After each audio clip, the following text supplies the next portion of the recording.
Hey there, I'm Sarah Zarella, a portrait and wedding photographer and your host for Wedding Secrets Unveiled. This is a podcast where we cut through the complexity of wedding planning, leaving you with everything you need to know directly from the industry experts. If you want to simplify your wedding planning while having fun, of course, you came to the right place. Join me while I guide you through your planning, starting from your engagement to your big day when you say, I do. After photographing for over 20 years, I am sharing with you tips and tricks to cut through the excess noise. Because I believe from the moment you said yes, your planning experience should be a magical time in your life. Here you'll find episodes that are fun, stress-free, and straight to the point with a fresh, honest take on the reality of what you really need to know about planning your perfect day. Let's dive in. Welcome back to Wedding Secrets Unveiled podcast, friends. So today I have Lisa, who is the owner and founder of Pranzi Catering and Events, a premier catering and event planning company. So I have been bugging Lisa to be on this podcast for a long time, and I'm very excited that she finally said sure. So I'm very excited for you all to listen to my episode with Lisa. We're really going to talk about where her company started and where it went. She's a one-stop shop. So if you are thinking about hiring a catering company, or if you're thinking about having your wedding underneath a tent or in your backyard and you're just feeling a little overwhelmed and not knowing where to start, this is definitely the podcast episode for you. Lisa and I talk about trends, tips. We really break down where to start when you start thinking about that blank slate that's your tent. We talk everything about the tent to all the way up to your florals and rental and your decor. And of course, we definitely talk about food. So enjoy my conversation with Lisa. Well, welcome back to Wedding Secrets Unveiled podcast, friends. I'm your host, Sarah Zarella, and I am sitting here with the famous Lisa. Hi, everyone. How are you? Lisa, I am really happy to have you here. Just for our listeners, I pretty much begged you to be here. Yes. Oh, it's a pleasure. I'm happy to be here. Well, I'm happy to have you, Lisa. I know you're out of your comfort zone, and you're in the middle of a very busy season. So thank you for joining us. You're welcome. My pleasure. So for our listeners, can you tell them a little bit about who you are, who you serve, and what you do in your business? Okay. Lisa Mattiello. I'm full-service caterer, event planner, rentals, wedding cake, florals. We're kind of one stop to, facilitate for the client on exactly their needs for a big day or for like a wedding, a shower, corporate, social, and we guide you through the whole process. So at one point, you had to start somewhere. So where did you start? Okay, I started in 1997 in a small little deli in Seekonk, Massachusetts with 2 employees and a very ugly, banged-up van. And then I had a little showroom 12 doors down, and the client would call, and I would run and catch my breath and then take the call down there in our little showroom. And I rented there. Then I bought a building on Chalkstone, and my husband and my family helped me. It wasn't very pretty, but we made it lovely. And then we had a deli, and I had a small little consulting room, and the offices were kind of in the cellar. We called ourselves cellar dwellers because we went way down. And I probably had 2, like 1 box truck and 1 van there. Then we were growing out of the seams, and then I bought a building that we are at now, a main commissary on Rosario in Providence. And I have our main commissary there, corporate offices there. And then since then, in the last 3 or 4 years, we bought another building for our rentals. Actually, we have 2 buildings for rentals. One has all of our glassware, china, smallwares, linens, and things like that, tent washers there. And then we're in Quonset Park in North Kingston with all our tentings, tables, chairs, generators. I mean, we do full flooring, tents, structures. I mean, we do everything. So you started off with just yourself, 1 employee. Mm-hmm. And then with a $35,000 home equity loan. And where are we at now? How many employees do we have now? Probably close this time of year, maybe 250. We have 28 trucks on the road. We have my children are involved in the business. My son just got a CDL. My other son runs our whole rental. He's a rock star doing that. And then my daughter works in the main building with us, doing backing my husband, that's the controller. And then she does all our flower consultations, day of coordination, and all that. So Family affair. Yeah. We even have babies running around. Yes, you do. Fun. You do. Your daughter just had another little one. So congrats for being a grandma. Yeah, and I have a granddaughter, 7 weeks, so it's been great. Yes. Well, I can tell you for me, being in the industry for over 20 years, I've watched you grow.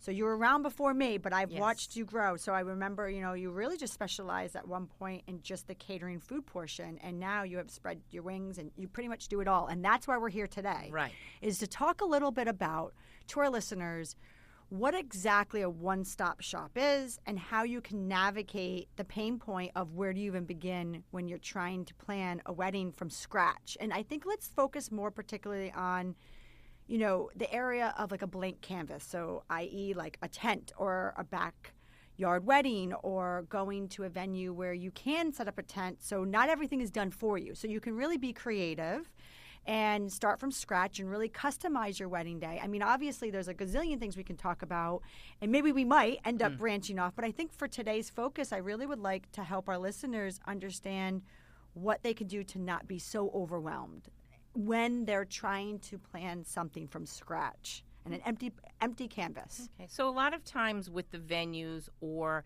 with a home wedding, they get totally overwhelmed. So it starts with a phone call, we make a consultation, and then I bring them in. And within 2 of our facilities, we have beautiful showrooms, and they can see all the china, the glassware, the tables, the chairs. We build bars, we do all that.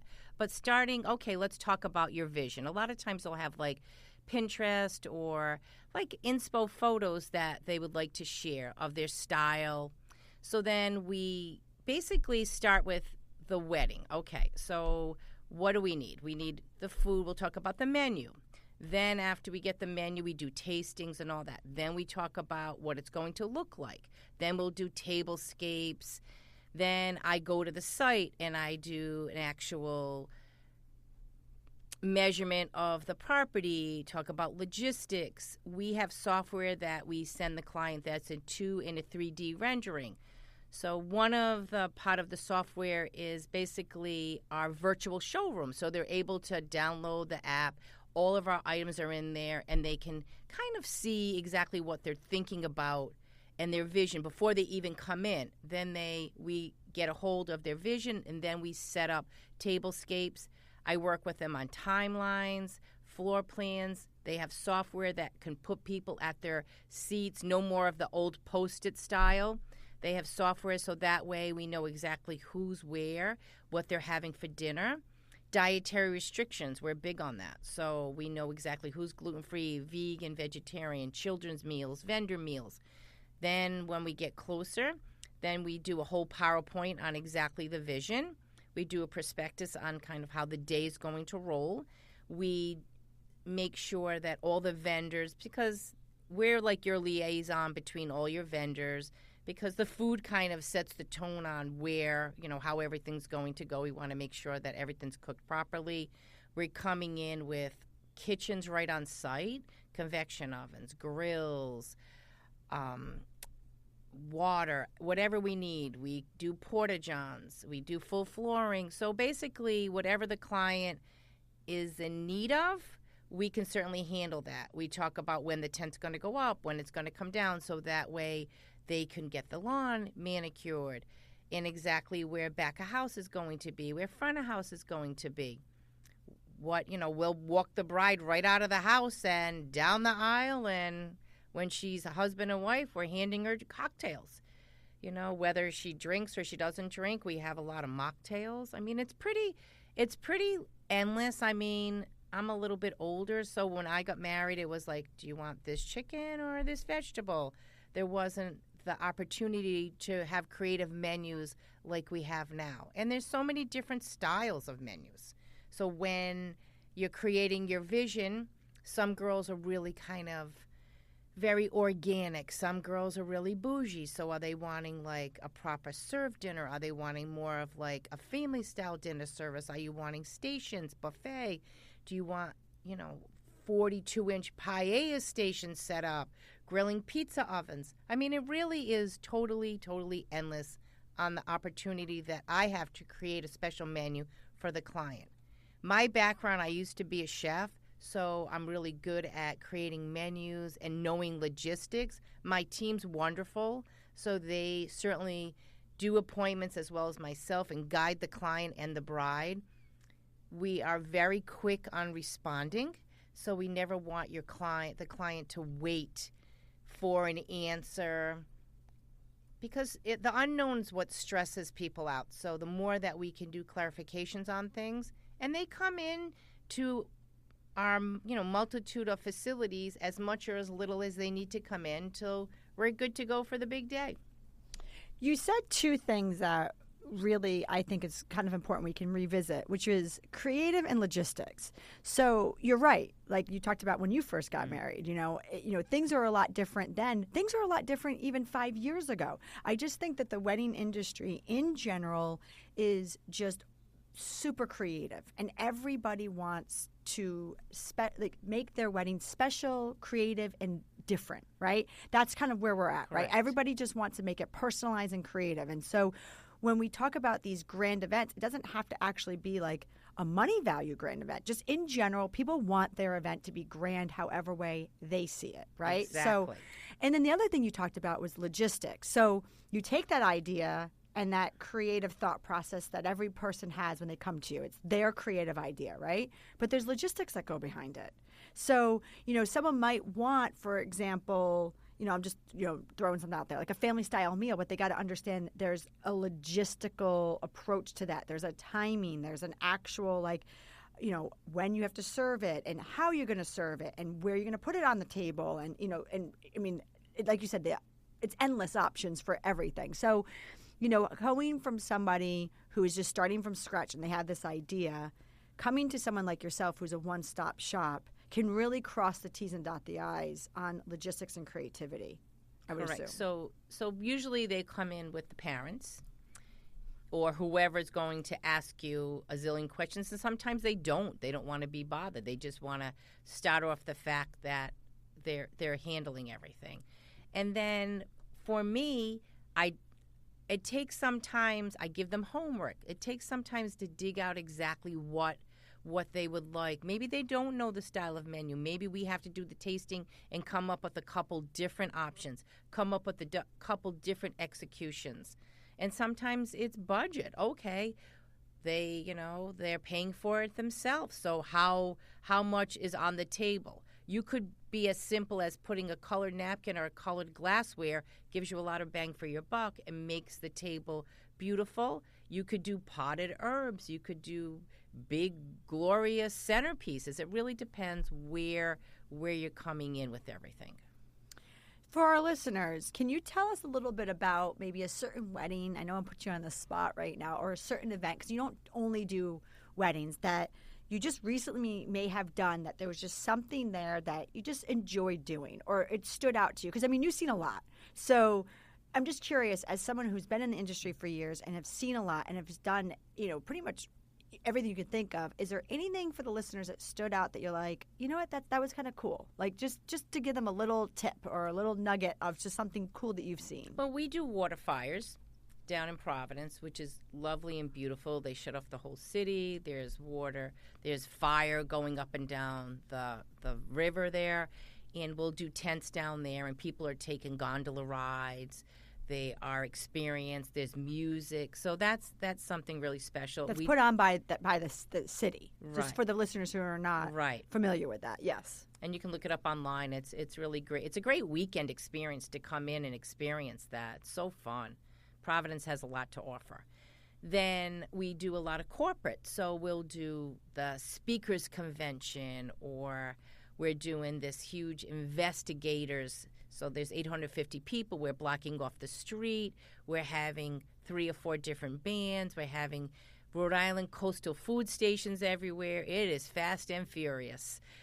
It's so fun. It's between a couple different properties within the city, and it's people are coming in, they're staying at hotels, they're enjoying this, what Rhode Island has to offer of all like the Dell's lemonade and the coastline food. We have a lot of beautiful seafood, and then just the look that we designed. There's lounge furniture, there's really exquisite linens that are happening there with colors, and we try to match. We do cookie favors that are logoed. So it's really it's a lot of fun. It's a lot of work on our end, but we have a fantastic team, and it just works. And they call us. It's because they know that we don't say no. We know that we can handle logistically what's happening. Like this one event we're doing, the venue said you didn't send your deposit in, so you can't have your event. I'm like, oh, that's not happening. So I called up the powers that be and assured them that our team would be on the event, that, on site, and they felt comfortable with us being there, and they were able to sign off on the event happening, and it's going to be a wonderful, wonderful experience for all the guests that are coming in and out. I love it. So, Lisa, I have a really random question for you. And there's a reason why I'm sure there's certain food choices that you see at every event. There's like kind of, the most common food choices. Doesn't mean it's always at every event, but the most common. So I'm going to put you on the spot. What are some of the most popular food choices and why? So a lot of the brides and the clients that are coming in saying that I do not want a plain salad, I do not want rubber chicken, I do not want cake. Okay. Well, because that's where I was going to go, because there's always the chicken option. Right. It makes everybody happy, I guess, in general. But you could make a beautiful, like, Statler, or you could make a potato-encrusted chicken. You can make a chicken Milanese, the breaded chicken over the arugula, balsamic glaze, shave, Romano Parmigiano cheese, grape tomatoes. So you could make a chicken dish look really spectacular. But if you have that one or two, I did a wedding one time that the dad wanted 2 hot dogs for his meal. Okay, no problem. But that doesn't mean everybody else was having a hot dog. So he was an older gentleman, and that's what he liked. Okay, we'll make him happy. It's all good.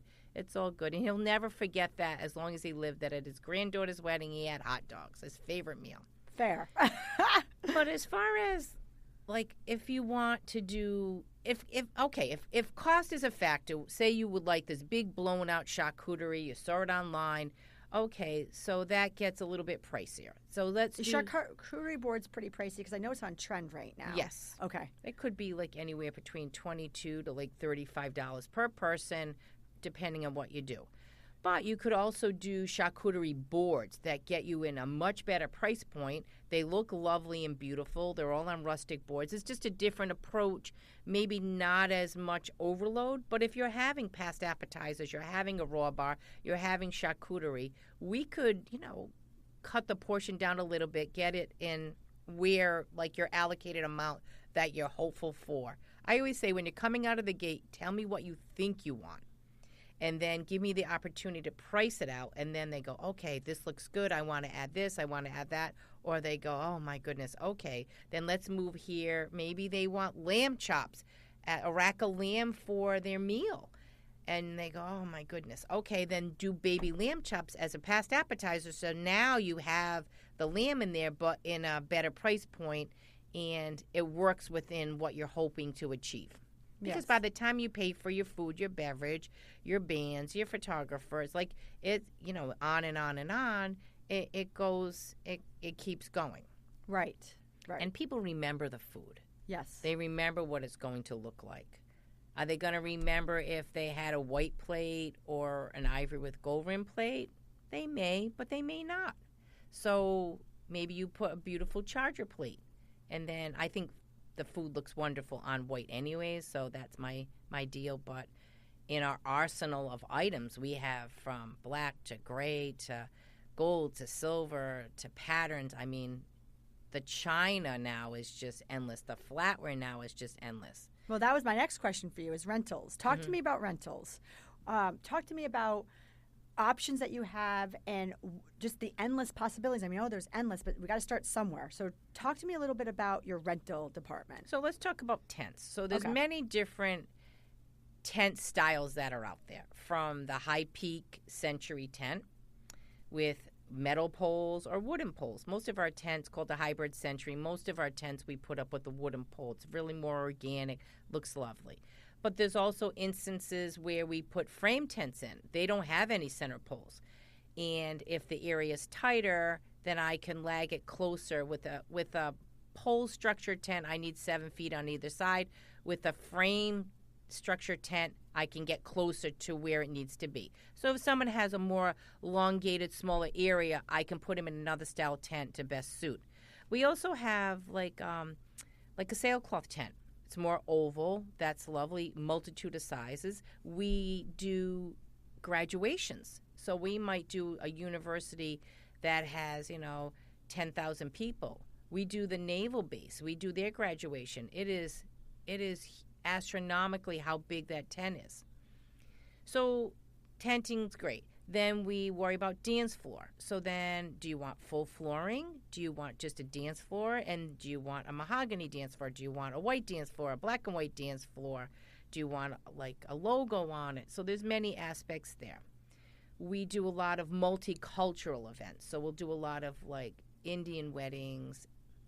So they have a whole, it's like a 3-4 day whole process. So we're putting stages up, taking stages down, like moving this here and moving this, just moving things around. There's a lot of logistics as far as what needs to happen there. There's maybe 3 events in one day.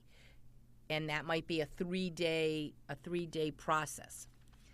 And then tables. What kind of configuration? Do you want a round table? Do you want what we call a double wide or a Tuscan table? Those would have linens on them. Are you wanting wood exposed tables? Are you wanting a white wood exposed table, a mahogany, a light oak?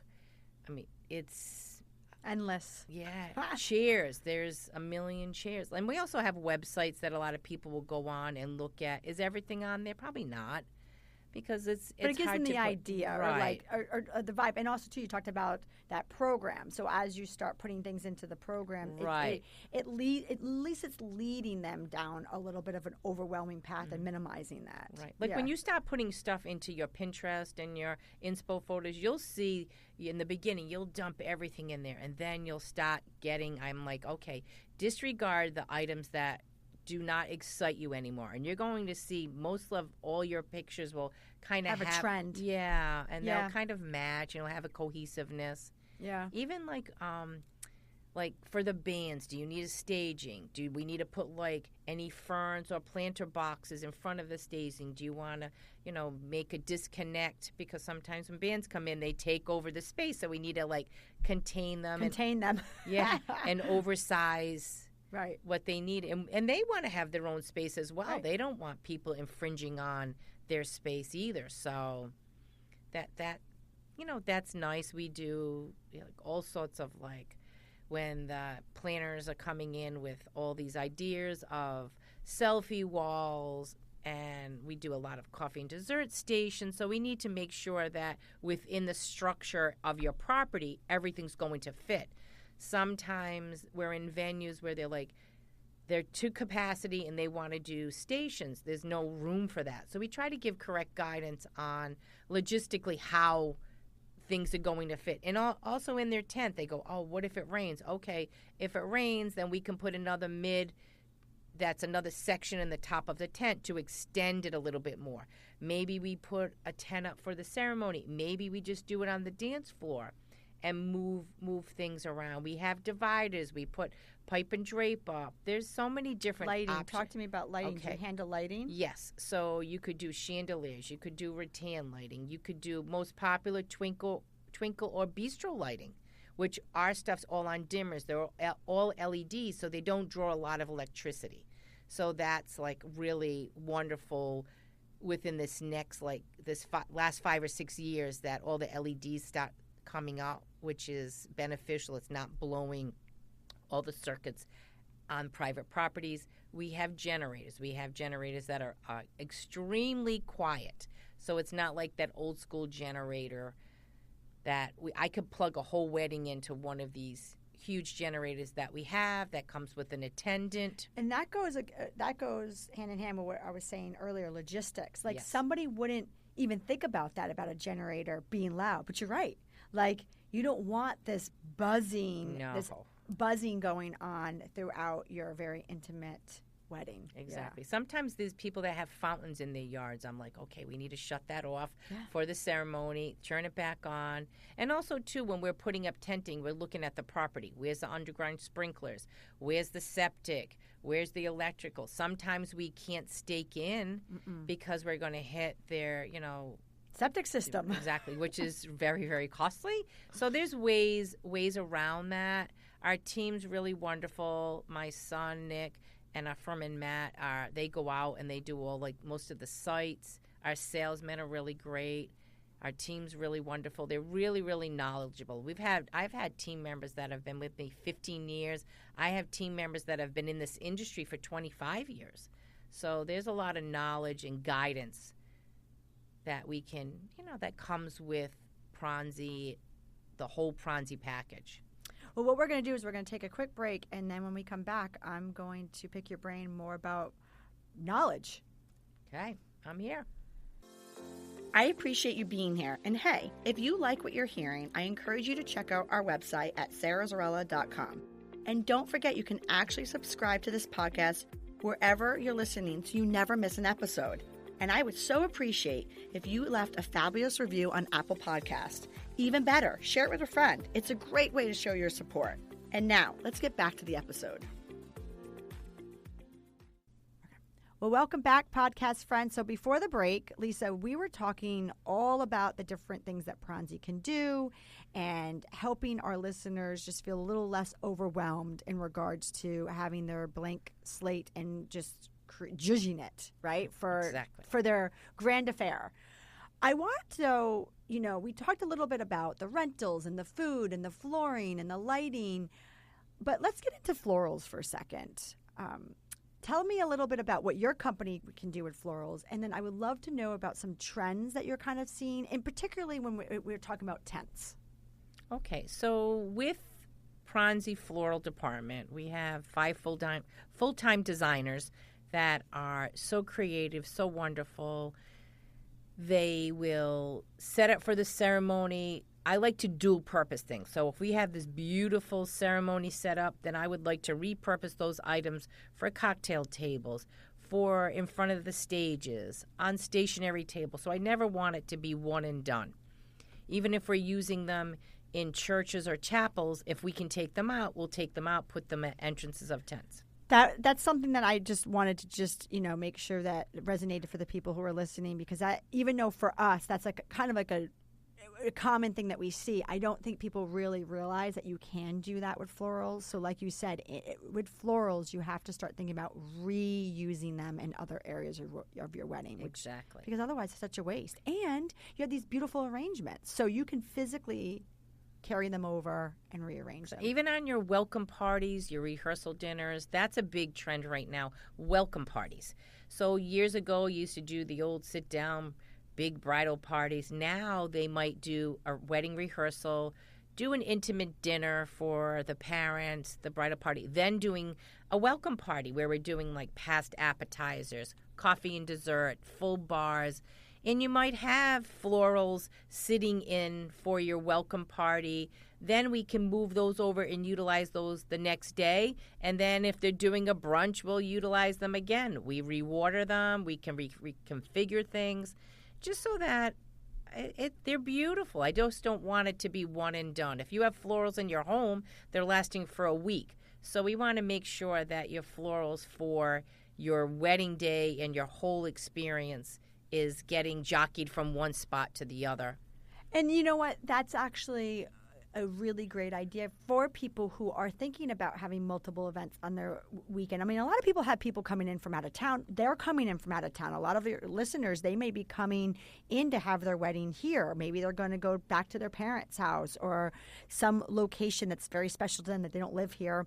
Or they have family members. I know when I got married, obviously I was from here. My husband was not. But we had people coming in from all over. So we wanted to make sure we hosted them throughout the weekend. So I think that's a wonderful idea that you just kind of put out there, is that a lot of times you don't have the budget to put for all these events. But like you said, something like a floral arrangement, if you actually could use for the budget to zhuzh it up for the welcome reception, because obviously that arrangement's not just for that one night now. Exactly. And you could use florals, you could use candles, there's pillar candles, there's taper candles. Sometimes we have to use LED. We have such beautiful LED candles that look very realistic right now. It's not like it was years ago. Or we have a taper candle or a cylinder candle where we're having little breakouts, like smaller vases with little flowers around them. Votive candles. So, and your arrangements don't always have to be the same. You could do a quarter of them high, a quarter of them low, and the rest in candles. So you can really give that a more dynamic look to the whole. When people come in, your vision's going to go to the highs, but then you're going to go, oh, this is pretty. Oh, like you're going to give them a little experience throughout the whole tablescape for the wedding. And you have already rented some of these pieces, so it's cohesiveness throughout your weekend, and and you're reusing them. So I'm wondering, and maybe I'm misspeaking over here, but if you are, for example, let's just talk about a table, right?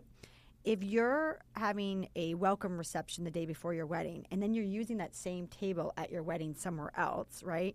Does that help you financially on the cost of the rental? No. Okay, so tell me why. The rentals, each location the rentals go to is a special linen, a special table. So that would get dropped off, picked up.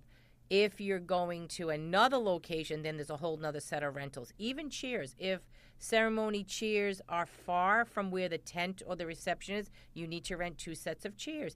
If it's turning around and we can put them back under the tent and the cocktail hour is somewhere else, so you don't have that disconnect.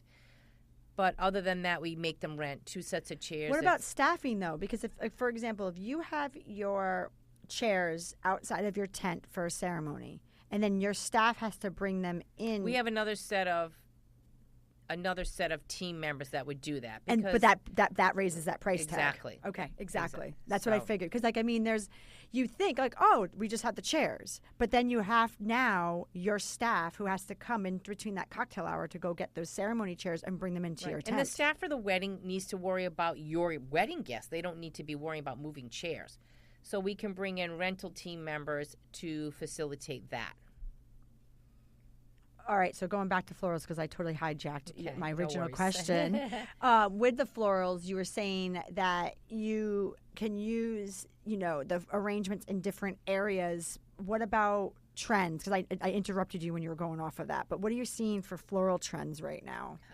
There's a lot of greenery that people are using, some simplistic, a lot of bouquets. It's the gamut. Big cascading to really little posy set, depending on the size of the bride. If the bride is really tiny, she'd have more of like a smaller bouquet. Sometimes people aren't doing boutonnieres, they're doing pocket squares, or they're making like a shell or something, piece of fern. A lot with herbs. That's a lot of fun, more organic. We could paint vessels, use terracotta, use white vessels, gold, silver, glass. It's really kind of all over the place, depending on what you would like. What about florals? I've been seeing a lot lately, especially in tents, of florals, aerial florals. Yes. And I'm sure there's some logistical nightmare / almost like you have to have, I guess I'm talking out of turn here, but I'm assuming to do those types of arrangements, you have to be able to get into that tent earlier, and you have to have a certain amount of time. Absolutely. And the floral department needs to talk to the rental department on all the rigging system that's in there, because the last thing we want is something that's really heavy coming down. So there's a lot of rigging and safety features, and our tents do get inspected. So we need to make sure that fire safety is a huge issue, everything's rigged correctly, the electrical's done correctly. So it's not as easy as it looks. So talk to me a little bit about drinks, because you said that earlier. I know I'm kind of going all over the place, but that's what you do. You can literally do everything, right? So earlier you talked about specialty drinks and mocktails. Where are we seeing this trend going? And tell me the differences, other than the alcohol, obviously, for specialty drinks versus mocktails. So they're pretty similar, just minus the alcohol. So we want to make sure that the people that do not drink, that can't drink, pregnant, recovery or whatever, but they still should have that wonderful experience of, the ice beer with the florals in it, or with the herb in it, the fresh squeezed lemonade, or we're doing one this weekend with guava juice and fresh guava and things yummy. like that. So we can do frozen drinks. For my own son's wedding, we went to, I think we're in Aruba, and we had this frozen drink. So we incorporated that into his wedding, because that was something special to us when we were on a family vacation, and we were all drinking that. And we had the frozen rosé out of basically frosé out of the slushy machine. So we do. I mean, it's pretty endless. We do a lot of signature drinks in specialty glassware with dried fruit. So you really can get something really pretty and spectacular presented to your guests as the ceremony's over, or in between, like the ceremony or before the ceremony or right after the ceremony, so everyone feels refreshed. I mean, we're in New England. It's hot. Right now it's warm here. So we need to make sure that all our guests are very well hydrated. We do a lot of non-alcoholic apothecary jars with like lemonade, sweet tea, infused water, that at any moment during the wedding, they're on the dance floor and they want ice cold water or an ice cold non-alcoholic drink. They have access to that. And obviously, too, the other difference with the specialty drinks versus a mocktail is price point. Right. If you don't have the alcohol, that probably lowers that price point. Not that much, but it does, depending on what you get. Right. Like if you're just doing lemonade or like old-fashioned iced tea, that's really great price point. If you're doing something with a lot of like different mixes and juices, if you want something organic, that's going to boot you up. If you need something vegan, like that's going to boot you up. So I do have to say, though, as a photographer, photographing specialty drinks and mocktails is really pretty. It's just aesthetically pretty. And it just, I don't know, I mean, whether you drink or not or enjoy the mocktail or not, just looking at it, pretty. It just puts a smile on your face. And then a lot of the brides will match their stirrers with like a monogram or a picture of their dog or their children or something on there. They have specialty napkins. So it's the whole experience of what's happening with like your stationery and all your napkins, your stirrers, your straws, and all that. So it all kind of matches. So talk to me a little bit about that, though. You're saying that, you can do monograms and, you can make these little small details, but let's talk about colors now. What are you seeing right now as a trend of colors, but also to like the staples? Okay, so basically staple is, your basic cotton linen, very simple. But you could do a basic cotton linen with a colored pretty napkin, with a colored glassware, or like a different textured bread and butter plate. Or you could really be out of the box and do a whole printed linen for your tablescapes, or even just on a few high tops to bring another dimension in. We could do, there's so many different napkins now that are out. We even do monogramming on napkins. So if you wanted to have the initials on there, or your bride and groom's name, or your seating with the person's name monogrammed on the napkin, we certainly could do that. What do people do with those napkins after? Do they own them? Yes. Yes, figured. But if it's a pretty monogram, like a leaf or something like that, no, that could go out as a rental. But if it's a specific name, then... Well, I mean, people can end up using that, just like their china. They can do Exactly. that next time they have their family over for the holidays or something. Actually, though, since we're talking about a little bit about price, what are you seeing? I mean, obviously there's prices all across the board, but talk to me about the average per head price point for a backyard wedding. So a backyard wedding, you're going to have the pricing structure for, depending on, say, 150 people. You're going to have the pricing structure for your rentals, and you could be anywhere between, $10,000 for your rentals. You could be at $40,000 for your rentals, depending on what you get. Food and beverage, average around $180 to like $250, but you would like some beautiful wines and different Prosecco's or champagne. So depending on what your bar packaging is. So that you could be, open bar could be at $45 a person. It could be at $90 a person. And that would be open bar throughout the evening. So depending on what you want. But I always say, shoot for the stars. Tell me everything that you would like. And then I kind of price things out accordingly. And then we start toggling from there. Maybe they want a raw bar, but maybe they're saying, oh, it's getting crazy. Okay, then do past shrimp cocktail instead of a full blown out raw bar. You'll get in a better price point.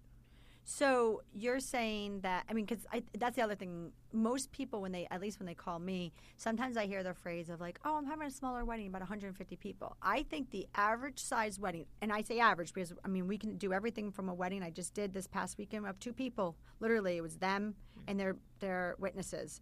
And all the way up to weddings, for me, the largest wedding I think I've done is like 4 and change. Right. But the average size wedding would be about 150 people. Correct. And then the average price tag you're saying per head for the average would be about 180 to 250. You're saying per head. And that's not with your rentals, like that's with your china, your linens and things like that, but not with like your tenting and flooring and dance floor and things like that. Well, so that's a whole nother. What is that? Oh, it could be another $10,000. Yep. But if you're doing it at your home, that means you're not paying $10,000 to $30,000 for the venue. And if you're doing a Friday and a Saturday, a Friday welcome party, a Saturday wedding, and a Sunday brunch, you don't have to pay for any tents, tables, chairs, or anything like that. They're at that one location for the weekend. We're just swapping out linens and reconfiguring. So bust the myth, right? Is it more or less expensive to have a backyard wedding? It's probably more expensive to have a backyard wedding, but it's exactly what you would like. Absolutely. And it depends where you're going. Like if you're going to one of the mansions, then it might be less expensive and you get a little bit longer time if you're doing it at home, because a lot of the venues have you restricted to that 5.5 hour venue party time. At a home, if we're doing a private home, we usually will do 6 hours, and then you can have your after party at your home. So it really depends what your vision is and exactly what you would like. And coming from somebody who did have a backyard wedding, one of the things is, maybe it might be more, maybe it might be less than going to a venue. Like you said, it depends. But you're really putting your money exactly where what's important to you, because you can customize a little bit more. Exactly. But like you said, coming to someone like yourself who can do it all, kind of relieves a little bit of stress, because it could be very overwhelming for someone who's not in the industry to walk in and be like, what do I do here? There's couples out there that want full control and they love it and they that's their dream. And then there's some people who say, I really just want to get married in my backyard, but it's like super stressed out to even think about where to begin. Well, it's not easy because they're worrying about the porta-johns. They're worrying about when the tent's going up and coming down. Is the grass cut? Is the electrical good? Knock yourself out if that's what you want to do. And some brides are like, oh, I'm going to do this the morning of my wedding. I'm going to do my flowers. I'm like, no, you're not. No. You need to worry about being the bride. Well, my mom's going to set that up. No, she's not. She's going to worry about being with you on the morning of. You'll be exhausted before the day even starts. Public service announcement. If you think you're going to do anything on your wedding day, stop. Stop. You need to be. You've had a year or two to do it. So glue and stick and do everything you need to do in the winter months when nothing is happening. Yes, please do not give yourself one thing to do. I had a girl one time, she was making her cookie favors. She came in bawling, saying, I need to make 300 cookies. Okay, no problem. We've got it. And she gave me her bag. She gave me her stuff. I go, we'll do it. Because she thought she was going to make 300 cookies in a Betty Crocker little home oven. I'm like, that is not happening. Can I just say, too, like this is a little off topic, but it's the same exact thing that we are talking about. Being a photographer, I am with the couples all day. I see it all. I see everything you're talking about put into motion, put into place. It's really magical. It's great to see the couple's vision, because every couple's different, right? But there is a common thing that I see every morning, all the time, is just to get out that door is a lot. Oh, it's painful. And that's what I mean by like you don't have enough of time. No. So that's what I mean by like you can have everything planned. You could have every single maid of honor, all hands on deck, mother of the bride, all hands on deck. You could have event planners. You can have event coordinators. It doesn't matter. You could have no responsibility other than just getting your hair and makeup done and putting your dress on. But just to do that is a lot. So that's what I mean by like do not leave anything for you to have to do, your to-do list, exactly, other than just getting married. Another thing that I come across a lot is when we're at venues or at home and they rent these beautiful venues and they go, you're going to do a first look. We're going to do a first look on the deck. Really? No, you're not, because I have 25 team members there where it's not romantic for a first look there. And they're like, oh. I'm like, there's containers, there's crates, there's people buzzing in and out, bands are setting up, florals is happening. It is far from romantic. So it's so funny you say that, because that goes back down to what we were originally talking about when we first opened up the show, was logistics, right? So like everybody has this idea, but they don't realize the logistics behind it. And you brought up such an amazing point. So a solution to that for the listeners is, as a photographer, your first look doesn't have to be at this grand place either. Meaning you might have this grand place rented and you might have a tent set up there, but your actual first look aesthetically, when we're photographing it, is really just you and your. And it should be private. It's very private. You shouldn't have everybody in your business when you're doing the first look. And it doesn't matter what the background looks like, is pretty much what I'm saying, because we're focusing in on just your expressions and you're focusing in on each other's expressions. So you really don't need, like you said, like you don't need this picture perfect place. I mean, because like you said, most likely the picture perfect place is where you're having the celebration and there's like a zillion people walking around.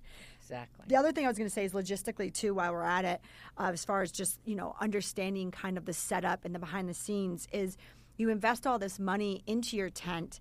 Obviously you want some photographic memories of it.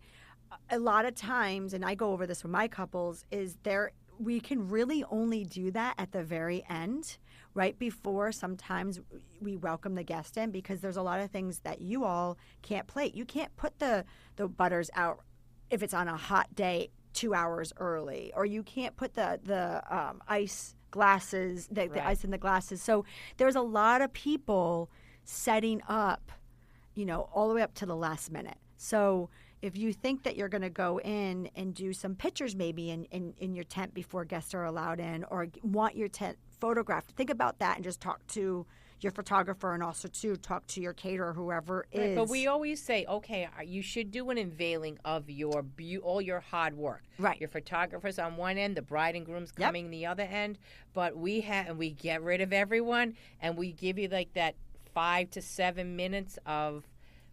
That certainly should be done, because they should see the room before it gets destroyed by all your guests. Absolutely, and that's where I was going to go with it, is that's something that you should logistically talk about with your photographer and talk about with your caterer, that A, you want the pictures of it, but B, you want the moment to come into that room and see it. Exactly. I get so many calls sometimes from the bride saying, the photographer was busy here, there, and everywhere. Not you, Sarah, but some of these girls that you hire that haven't been in the business forever, and they don't have pictures detailing shots. Mm-mm. And that's important. Mm-hmm. So we take detailing shots because I just want it for our own personal records.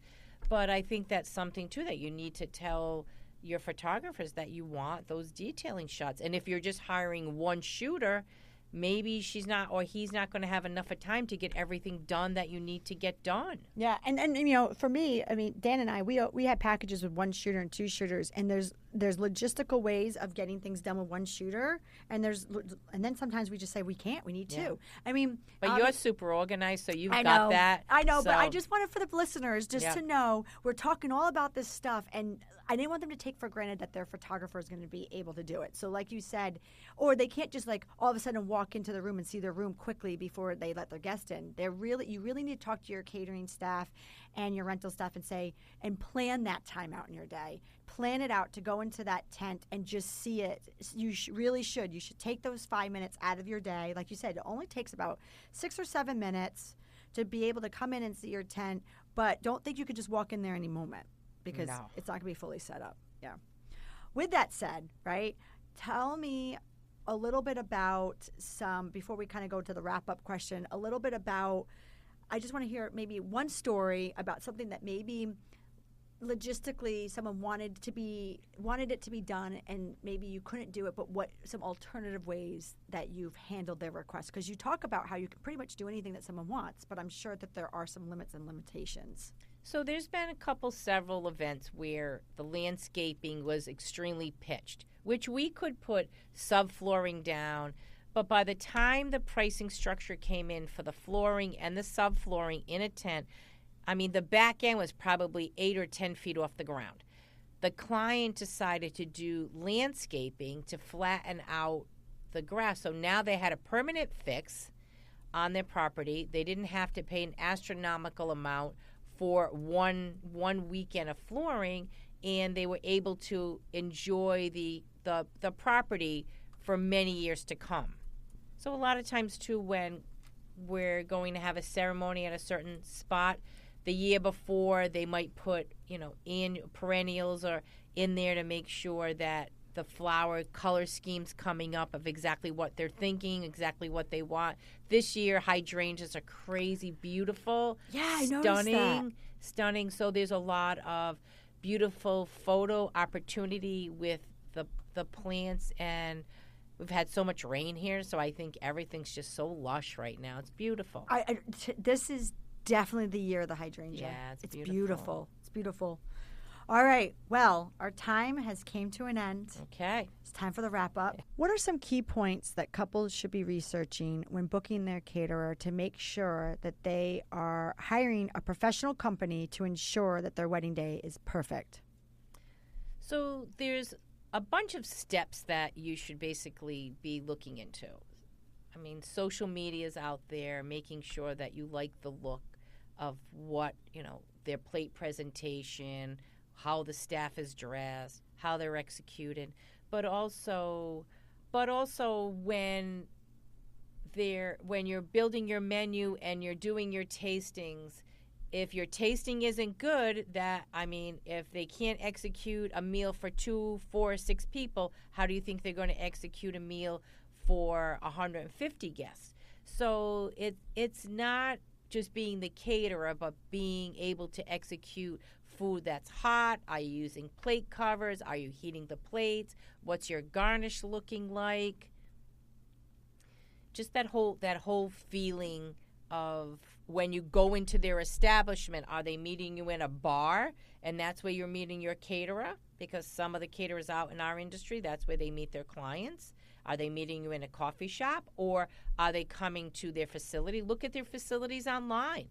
If they're coming out of a shoebox, maybe they're not going to be able to execute exactly what your vision would be. Right. I mean, like you said, there is companies for everybody.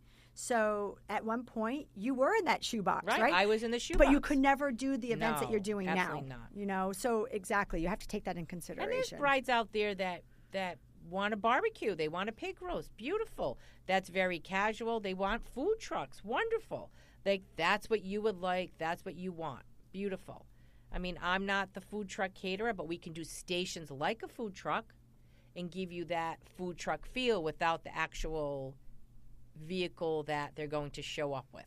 And also, like you said, it's when you are dealing with such an important vendor like yourself with these types of weddings that we're actually talking about today, it's not only about the look, it's the execution. You have to make sure. It's not just the food. Yes. It's like you see stuff out there. It's not, the food needs to be wonderful and good, but it's not, they'll remember if the food is bad, and they'll remember that the food was good and plentiful, but they're going to remember the look. They're going to remember the music. They're going to say, oh, my goodness, I had the best time. And that's what you want. At the end of the day, don't sweat the small stuff. Just worry about enjoying the whole experience with family and friends. That's what it's about. I love it. Well, with that said, thank you so much for joining me on this week's episode of Wedding Secrets Unveiled. You helped our listeners become one step closer to their journey of stress-free wedding planning. Can you tell everyone where they could find you? Okay. Pranzi Catering and Rentals. We're in Providence, Rhode Island. We're on the website, pranzi.com or pranzitentsandevents.com. Look us up. My name's Lisa. Feel free to shoot me an email, lisa@pranzi.com. Feel free to give me a call, 401-383-3631. Even if you're not in our area and you have a question, I'm happy to help. I love it. And for our listeners, what I'll do is I'll have Lisa's information on our website, show notes, and our blog, which is on our podcast page at sarahzarella.com/podcast. Thank you for listening to Wedding Secrets Unveiled. I appreciate you being here. And hey, if you enjoyed this episode, I want to tell you something. I encourage you to check out our website at sarahzarella.com. We love photographing while having fun, of course. Check out our podcast page on our website for our show notes along with upcoming episodes with your local wedding experts. Listen in as we help you plan your epic event.